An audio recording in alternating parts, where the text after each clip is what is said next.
As far back as I can remember, I always wanted to be a gangster.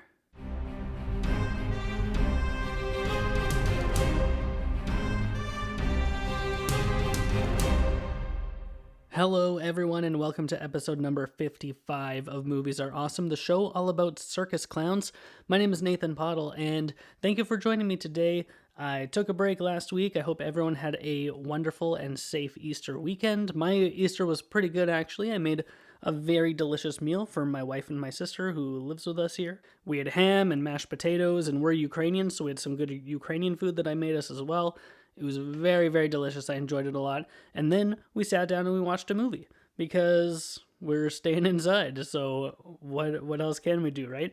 So today on the show, we are continuing my must-watch movie list. This is part 3 out of 4. So next week will be the end of this list. We'll get through the end of it. Today is going to be movies number 51 to 75. So the last movie brought us up to 1984. So now we're going from 1985, and it's going to bring us all the way up to the year 2000. Most of that is going to be in the 1990s. When I sat down and made my full list of 100 movies, I actually counted out which decade had the most representation, and the 1990s had more movies than any other decade that's included on this list. And I think that's just because there are some really good movies that came out in the 90s here. So why don't I just go ahead, get started. Let's not waste time. So number 51 is going to be Back to the Future. Now, not the Back to the Future trilogy, but just the first movie from 1985. This movie is directed by Robert Zemeckis and stars Michael J. Fox, who is a Canadian treasure. Also stars Christopher Lloyd as Doc Brown, and this movie is just delightful. But it's also just so well thought out. Like the way the time travel works, sure, are there like minor plot holes? Maybe, I guess, kind of. There are more plot holes like in the later movies, but I think this movie's pretty rock solid as far as how doing something in the past messes up the future, and then as a result, like if you can get it back on course, everything is fine, you know. I love this movie a great deal. I actually quite enjoy the other movies as well, but I think that this one was just so iconic and kind of cemented in, and then the second movie was kind of a rinse repeat of the first movie, and then the third one was a western. So if you're not into westerns, like, it's not worth it. But I think that the time travel aspect and just the sheer entertainment value of Back to the Future gets it a spot on this list. Number 52 is a movie also from 1985, and it's called The Breakfast Club. This movie is directed by John Hughes. If you're not familiar with this movie, I'm sure you're familiar with at least aspects of it. It's pretty well known. It's a pretty famous coming-of-age movie about 5 kids who are in detention on a Saturday, and they just like interact with each other. And it's all about like them learning more about each other and learning more about themselves and how they can grow and become better people. It's really, really good. It's really thought-provoking. Out of John Hughes's movies, it's definitely one of the deeper ones, I feel, as opposed to his other movies that are just like really high entertainment value. But The Breakfast Club is great. I think it's one of those movies like I need to be in the mood to watch The Breakfast Club, you know? I can't just like pop it in, because even though it's like fun and entertaining, it's not on the level of fun and entertaining that I can just watch it anytime, any place, no problem, just always throw it in. And that's fine, because not every movie has to be that. But I think that The Breakfast Club is a really poignant and important movie, and that's why it's on this list as well. We'll just keep moving on because number 52 and 53 are closely linked. So we had The Breakfast Club, directed by John Hughes. Number 53 is Ferris Bueller's Day Off, which is also directed by John Hughes. It's probably his most famous movie. I think this movie is far more iconic than any of other of John Hughes's work. It's a high school kid who skips school. It's about all the stuff that he does on his day off, and it's so fun. It's so much fun. I watched it not that long ago, just a couple months ago, rewatched it. And this movie, like, it came out in 1986, but it holds up. It is excellent. Maybe some aspects of the humor of this movie can feel a little bit dated, but as long as you're familiar with the atmosphere of what the 1980s were, you're going to enjoy this movie a whole lot, assuming you haven't seen it.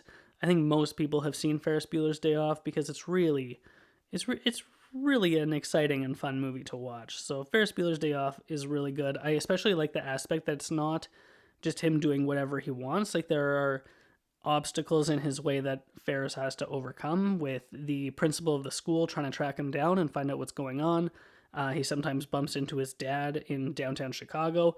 So there's more things going on than just him not going to school for a day. He goes on a pretty fun adventure. So Ferris Bueller's Day Off is number 53. We'll move into number 54. Number 54 came out in 1988. It won Best Picture that year. So if you're like me and you like to know what movies won Best Picture in what year, you would know that this is Rain Man. Now, Rain Man has Tom Cruise and Dustin Hoffman, and this movie is really something else. It's kind of a road trip movie.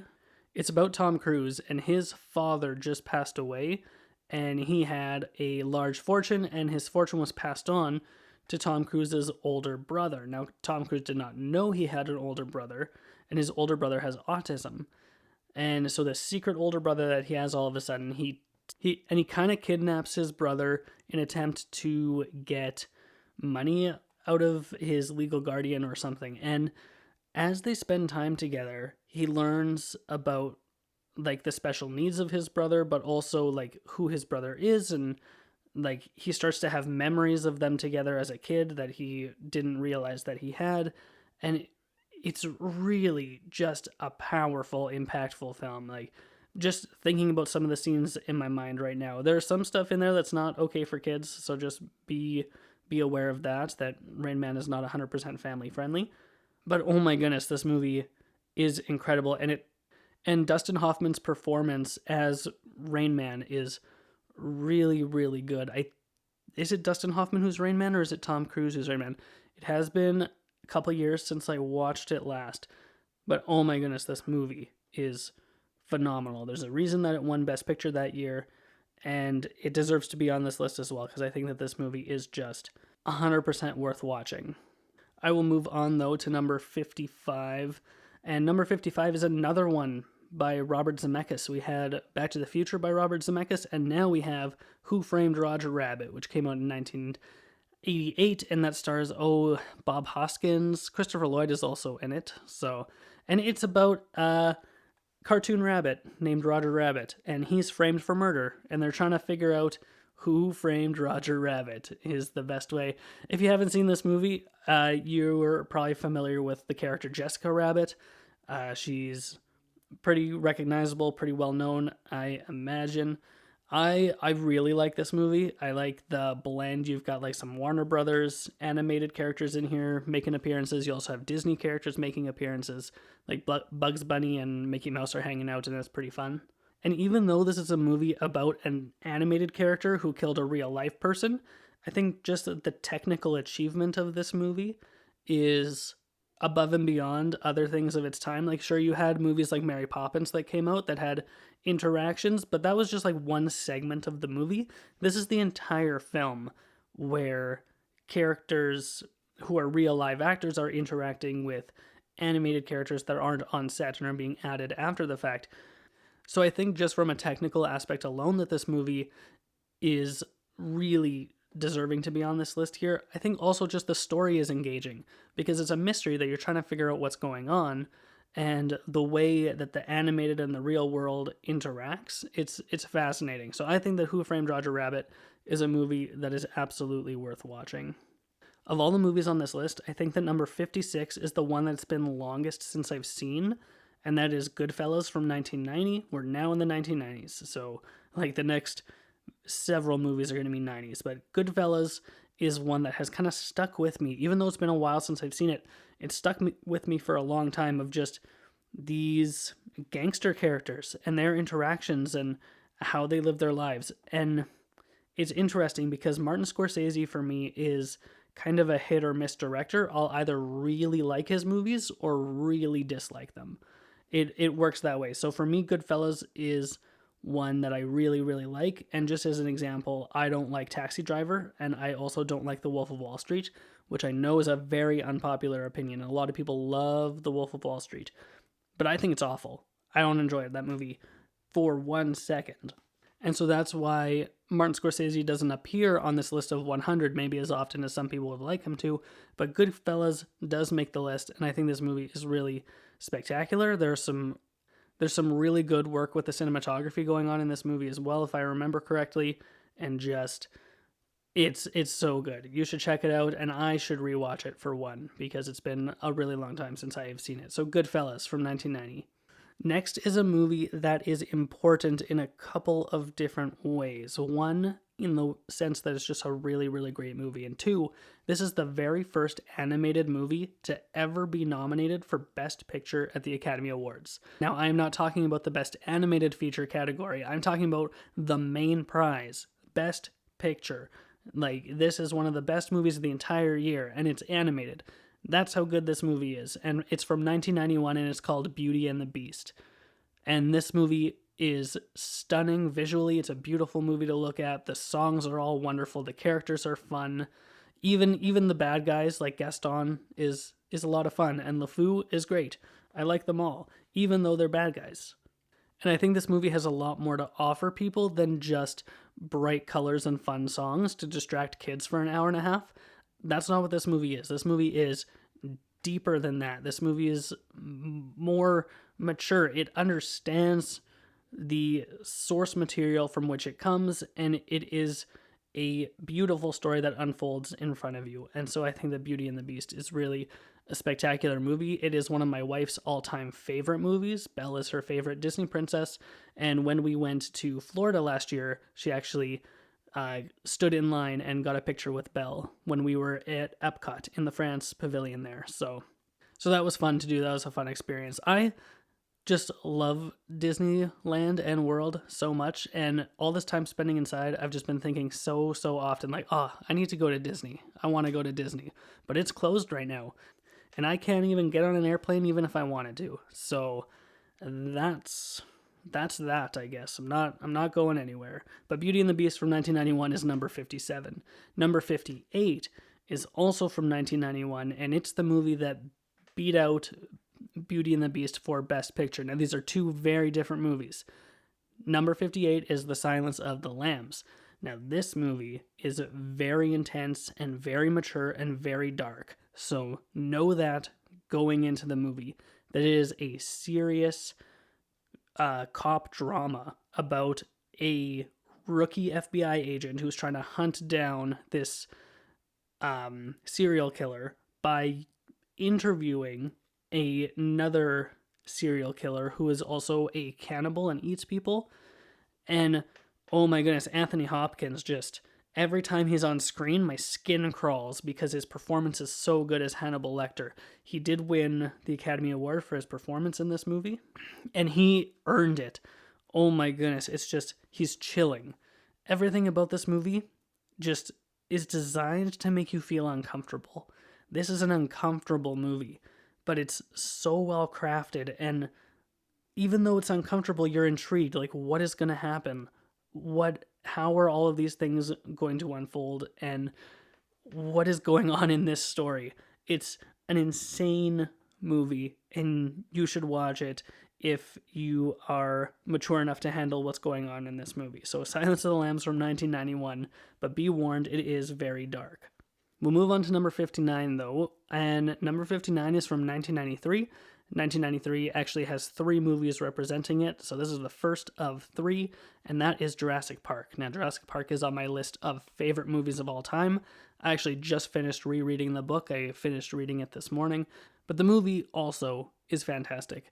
It's just one of those movies that everyone knows, pretty much is universally loved by everyone. I don't think I've met a single person who has seen Jurassic Park and not immensely enjoyed it. Very, very wild opinions have come out about the other movies, though. I don't like Jurassic Park 2 very much. Jurassic Park 3 is fine. Jurassic World is decent. And Jurassic World Fallen Kingdom is hot garbage. Like, that new Jurassic World, it was so bad. I don't understand what was going on there, especially because I had faith in the director. It was directed by J.A. Bayona, who did A Monster Calls. If you haven't seen A Monster Calls, check that one out too. But I don't know what was going on in the writer's room, because some of the ideas going on in that movie are just ridiculous and outlandish, and I just have no patience for it. But the original Jurassic Park is a movie that not only has the wonder and spectacle that you can expect from filmmakers like Steven Spielberg, but it also has depth and emotion. One of the best scenes of this movie is when they are sitting in a room talking over lunch and just talking about the implications of cloning and what does all of this mean for the world going forward. And that's not a scene that happens in the book. It's kind of cobbled together from a couple different things that happens in the book, but it's really just such a well-crafted scene, and the way that it's shot and the way that the lighting is going on in there, it's wonderful. And it's the best scene in the movie. It doesn't even have any dinosaurs in it. That's the kind of movie that Jurassic Park is, and that's why it's absolutely on this list. Number 60, also from 1993, is The Nightmare Before Christmas. Now, a lot of people think this movie is directed by Tim Burton. It is not directed by Tim Burton.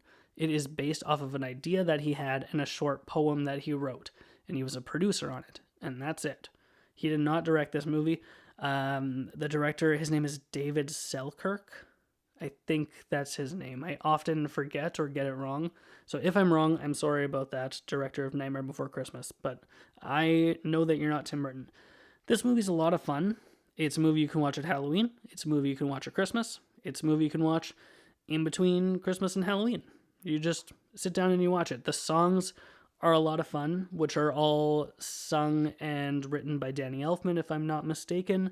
The visuals, like this is kind of one of the first major stop motion animation films, so it really set the precedent for that. And it really has a lot of iconic imagery that people are really familiar with, like the big spiral hill in front of the moon. Like everyone knows what that looks like. Everyone knows what Jack Skellington looks like. If I did have to complain about something about this movie, it would be that Jack and Sally's relationship needs way more fleshing out. They have hardly any time together on screen, and then at the end of the movie, they're all of a sudden in love, and it doesn't make a lot of sense. But that's fine. It's a good movie, and it's on the list, so you should check it out.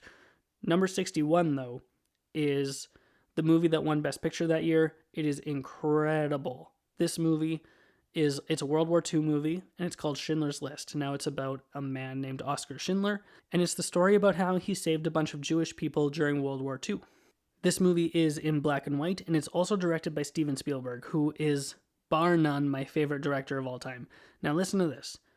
Schindler's List and Jurassic Park are both directed by Steven Spielberg, and both came out in 1993. You have to be some kind of powerhouse director in order to release two phenomenal movies in the same year. Isn't that crazy to think about? That Jurassic Park, which at the time was one of the highest grossing films ever released, and just hugely popular. And then he also released Schindler's List in that same year, which was also hugely popular and won tons and tons of awards. That it just boggles my mind that he was able to achieve this. Like, I think 1990s Spielberg is the best Spielberg. That's kind of when he was like height of his powers, like mid 80s to mid 90s is that prime Steven Spielberg range, and I love it. So Schindler's List, if you have not seen it, it is about World War II and like concentration camps and things like that. So it is also kind of a mature movie. So if you're on the younger side or if you have children, just think about that before popping the movie in. It's also pretty long, so make sure you have the time to sit down and watch the whole thing. We'll move on to number 62, though. Number 62 also won Best Picture, and it was in 1994, though, and that's Forrest Gump. I like Forrest Gump a lot. I like how he just kind of stumbles his way through history and has his impact on the world, and he's just completely unaware of it. I love the performance by Tom Hanks. Tom Hanks is one of my favorite actors. I love all of the performances, actually, in this movie. Gary Sinise, Gary Sinise, I think is his name. He plays Lieutenant Dan, and Lieutenant Dan is probably my favorite character of the whole movie. Like, Forrest Gump isn't even my favorite. I think Lieutenant Dan is because he has a full story arc, and from where his character starts, the journey that he goes on, and then completely turns his life around once or twice throughout the movie. It's just phenomenal. I love the story of Lieutenant Dan in this movie. I think it's really inspirational, and how you can think that your life is going one way and be brought really low and be able to take control of your life and bring yourself back up. I think it's phenomenal. So Forrest Gump is a movie that it's hilarious, it's heartfelt, it has everything that you need to be a great movie. And I know a few different people that Forrest Gump is their favorite movie of all time, and I think that it absolutely deserves to be on this list. I'll move on to number 63. Number 63 is a movie by another really unique director. His name is Quentin Tarantino. It came out in 1994, and that is Pulp Fiction.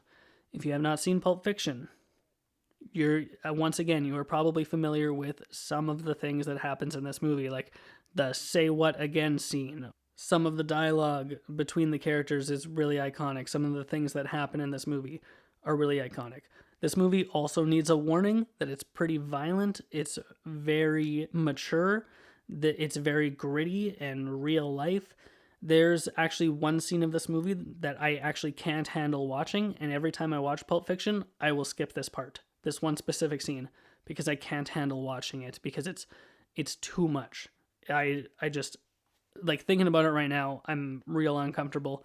I don't want to explain what happens at all, but it's a really uncomfortable scene for me, and I can't handle watching it. So Pulp Fiction is a great movie in the sense that, like, the way it told its story was incredibly unique. There's a lot of different things going on in this movie, and it's all told out of order. And so as the movie continues on, questions that you had from the beginning, those gaps start to get filled in, and it just kind of revolutionized storytelling in that sense. It was one of the first movies that really played around with stories being out of order. I know Reservoir Dogs did it too, but not to the level that Pulp Fiction does it. So Pulp Fiction is on the list and Reservoir Dogs is not, simply because of that fact. Even though I think I like Reservoir Dogs more than Pulp Fiction, I think Pulp Fiction is a more important movie to the film industry as a whole, so that's why it's on the list. And then number 64 is also from 1994, and that's The Shawshank Redemption. Now, Shawshank Redemption is another one of those movies where I know a few people that this is their favorite movie ever made. It's a prison break movie. It is really, really good. It's got Tim Robbins. It's got Morgan Freeman. The cast as a whole is just really strong. The cinematography is really good. I love the music for this movie. I love the story and the sense of hope and how Andy Dufresne works his way, like, through the prison and gets himself in a position of power so that he can do what he needs to in order to escape, even though he's an innocent person, and still what he does while in prison is quote-unquote innocent. It's such a powerful film. I really, really love it. A lot of people feel that Shawshank Redemption should have beat Forrest Gump for Best Picture. I do not share that opinion, but that does not mean that Shawshank Redemption is not an incredible film and that you shouldn't watch it. It is incredible, and you should watch it, and it's on this list. We will move on to 1995. 1995 also has 3 movies from it. Number 65 is the one that won Best Picture, and that is Braveheart, which is directed and starring Mel Gibson. Now, whatever you think of Mel Gibson in real life, he's maybe seems like a bit of a nutty guy these days, but in the 90s, he was all the rage, and he was on the top of his game in Braveheart. This is the movie that has the speech where they may take our lives, but they'll never take our freedom, and people love that speech. They love to reference it all the time. It's a very important part of the movie. It's a very good movie. It's very powerful. The battle sequences are very intense and very nice. I like them. Very well done. And overall, I think it's just a stellar film. Like, I watched it last year was the last time I watched it. I'm getting close to a year ago. I think it was the last time I watched Braveheart. And it's such a well-told story.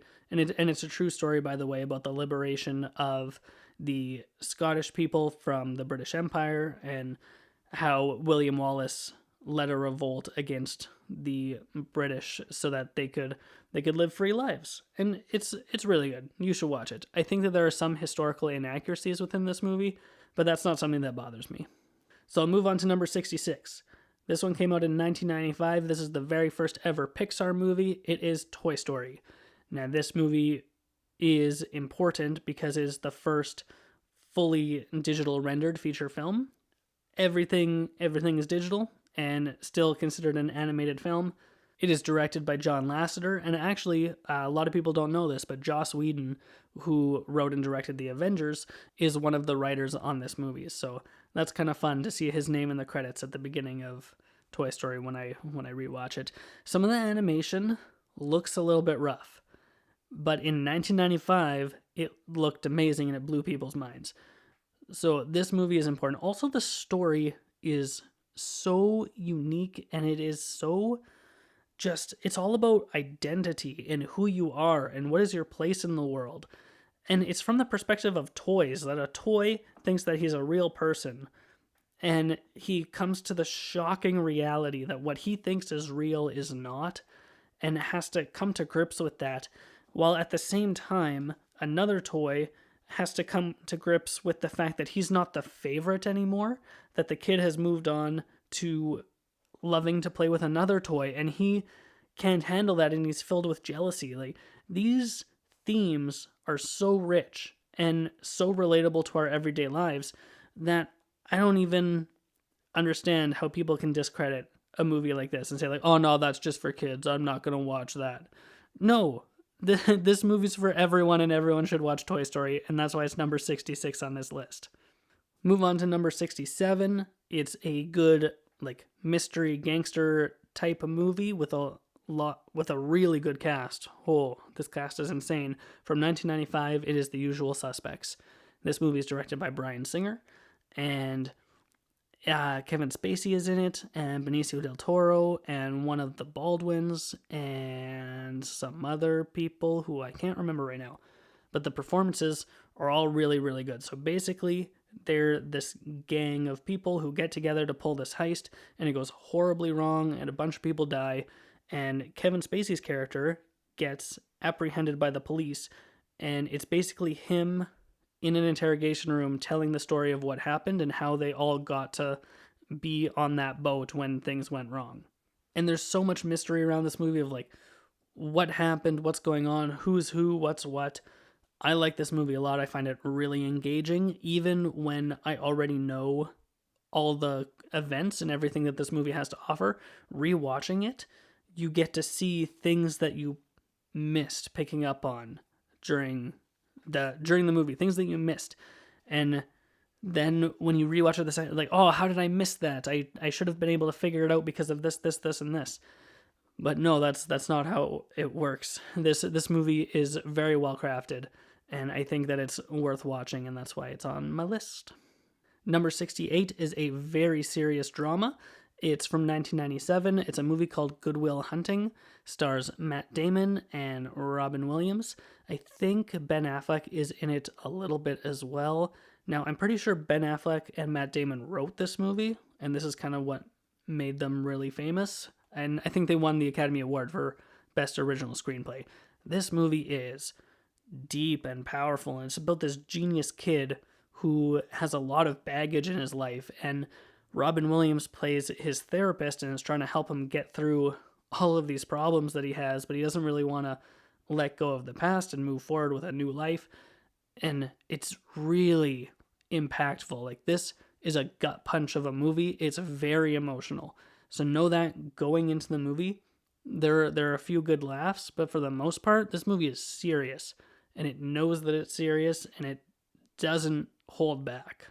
And the next movie after Good Will Hunting, number 69, is a movie that I feel is serious, but nowhere near as serious as it maybe should be. And this is a movie called Life is Beautiful, and it came out in 1997, and this is an Italian movie.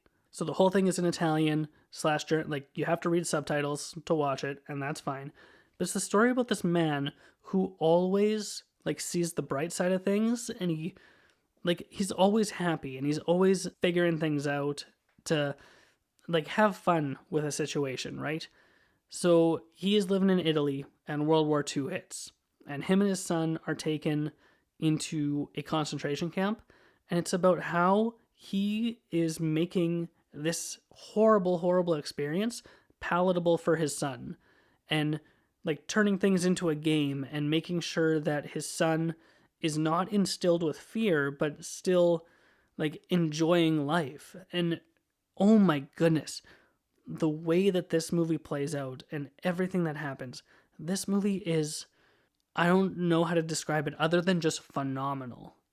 I watched it for the first time last year, and me and my wife were just floored by how incredible this movie is. Just the performances and the writing. This is a very clever movie. It knows it. Now, in most cases, I would say that that's maybe a bad thing, or maybe a movie is trying to be clever and isn't. But this movie is clever. This movie is smart, and the way that this character gets through everyday life and like sees life in a different way than everyone else, it's so amazing. It's so wonderful, and it's so uplifting. Like, even though it's about a man and his son trapped in a Nazi concentration camp, it's beautiful and it's hopeful. And I don't want to say any more about what happens in the movie, but just check out Life is Beautiful. It's an Italian movie, but it's 100% worth it. Life is Beautiful was nominated for Best Picture that year that it came out, but it did not win. It lost to number 70 on the list, which is Titanic. Now, Titanic, for a long, long time, was the highest grossing movie of all time. It was hugely popular when it came out. That Celine Dion song, is it My Heart Will Go On? It was very popular. Everyone was singing it. Everybody knew it. It was on the radio all the time. This movie made so much money. It's directed by James Cameron, stars Kate Winslet and Leonardo DiCaprio, and it is a fictional story of the Titanic. Now, the Titanic itself was a real ship that sank, but the characters on the Titanic, Rose and Jack, they did not exist. They're not real. I've had this discussion with more than one person before. The Titanic exists, but Rose and Jack did not exist. They're fake. They're not real. That story is made up. The movie presents it to you in a way that makes you think that it's real, but it is not, I assure you. And when I rewatched this movie just last year, I was reminded of why this movie won 11 Academy Awards, of why it made so much money. This is a very, very good movie. It is so well crafted. Everything from the music to the cinematography to the writing to the characters to the way everything plays out. This is a very good movie. Like, there's no denying that Titanic is a... I always want to slip up and call it The Titanic, but the title of the movie is just Titanic, and I'm aware of that, so if I slip up and say The Titanic, maybe I'm referencing just the ship or whatever, but I'm sorry. I am aware, though, that the movie is just titled Titanic. I'm going to move on from it, though, because I think Titanic is kind of a no-brainer, so we'll move on to number 71. And now this is another comedy that makes the list. From 1998, it's a movie called The Big Lebowski. Now, The Big Lebowski is a comedy about a guy who is known as the Dude, and he gets confused for another guy named Lebowski, and they steal his rug, and he he's a detriment to society. So the Dude is just this guy who kind of floats through life, not really doing much. He's kind of a loser, kind of a bum, just hangs out with his friends, goes bowling, things like that. And then he gets swept up kind of in this adventure, and he doesn't know what's going on, and they're trying to figure things out, and it's really just a mess. It's very funny, it's very impactful, and you should check out The Big Lebowski. Oh my goodness, I only have 4 movies left here. This is going to be a shorter episode than the other 2 were, so that's pretty good. Number 72, for a long time, this was on my top 10 favorite movies of all time. I've recently moved it into the top 20 just because I've reevaluated some of my favorite movies recently, and number 72 is Saving Private Ryan. This movie came out in 1998, and it's a war movie. Now, this is kind of the same as Titanic, where World War II actually happened, but the events of this movie did not happen, where like Tom Hanks' character, Matt Damon's character, they didn't really exist. But this movie is once again directed by Steven Spielberg. He's very good at movies about war. The opening scene of this movie where they're storming the beach is one of the greatest battle sequences that I've ever seen. If I had to make a top 5 best battle sequences, this is going to be on that list for sure. Because it's so intense, and it shows the horrors of war, and it's unrelenting. So with that being said, be weary with letting your kids sit down to watch Saving Private Ryan. They might not be able to handle it. It's pretty intense. But Tom Hanks' performance is really great. I like Matt Damon in this movie a lot. Vin Diesel is in this movie too, and he's also good. The whole cast is good. Nathan Fillion is in this movie as well. A very young looking Nathan Fillion. I always like to see when Nathan Fillion pops up in movies and stuff because he is from Edmonton in Canada, which is the city that I live in. So Nathan Fillion from Edmonton and Nathan from Movies Are Awesome also lives in Edmonton.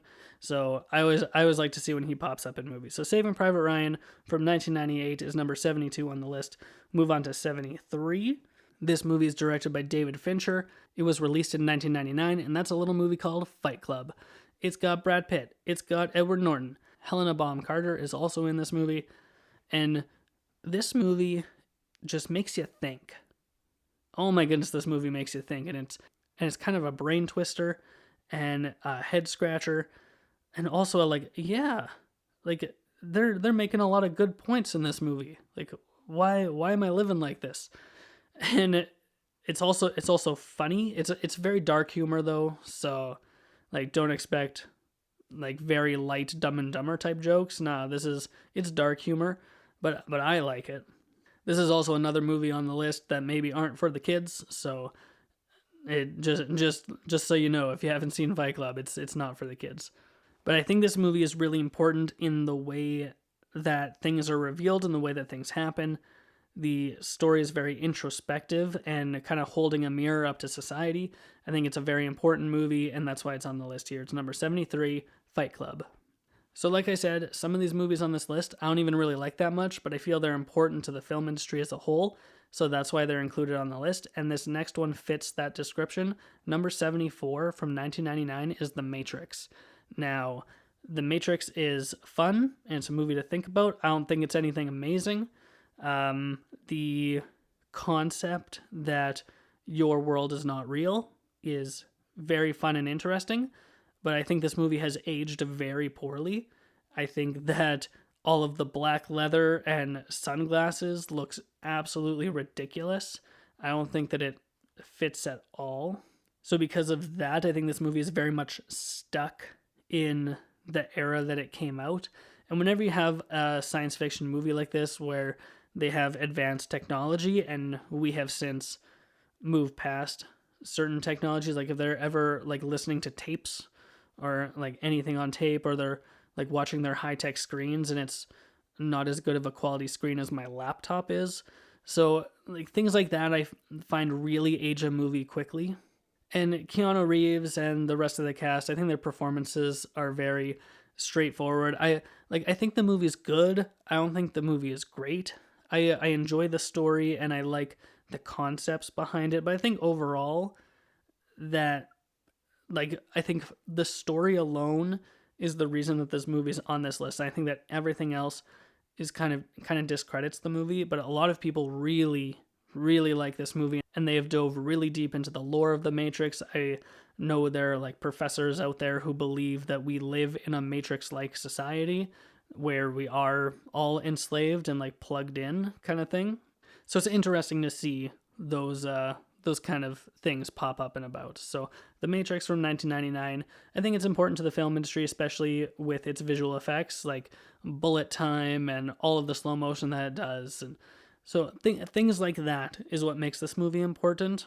And so that you should probably watch it at least once, is what I would say. So The Matrix from 1999. Last movie, we have one left. We are leaving the 1990s behind. We are moving into 2000. Now, the year 2000, Y2K was a big deal. Everyone was freaking out about Y2K. Obviously, it didn't happen. Here we are 20 years later. Now everyone's freaking out about the coronavirus and all that stuff. So that's a whole different thing. We're not going to talk about that today, though. But number 75 is the Best Picture winner from the year 2000, and that is the movie Gladiator.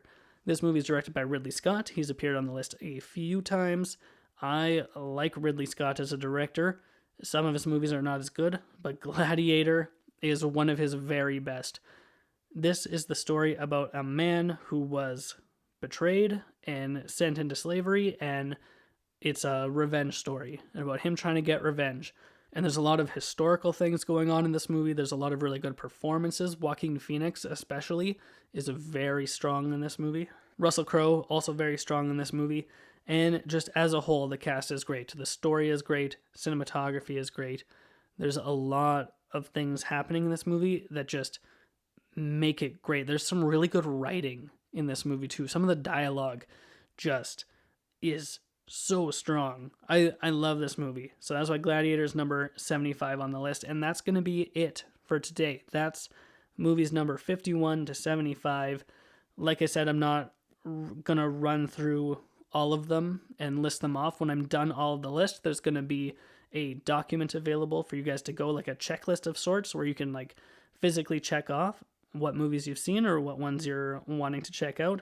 So that'll be available next week, actually, when I release the final episode. I'll start wrapping up the show here. So I'd like to know, which of these movies have you seen? Which is your favorite? Which ones are you planning to watch? Please feel free to let me know. You can find me on social media. You can reach out to me on Twitter at PottleNathan. You can find the show on Instagram at Movies Are Awesome Podcast. If you haven't done so already, you can feel free to subscribe to the show. You can do so on iTunes, Google Play, Spotify, YouTube, and a whole bunch of other places. All those are linked in the show notes below. Thank you so much for listening to today's episode. It means a lot to me that you take the time to listen to me just talk about movie after movie after movie. I really like doing lists like this. It's fun to do. So I think in the future, I'll maybe do some more stuff like this. So once again, thank you for listening to today's episode. I appreciate it. And if you have nothing else to do, go watch more movies.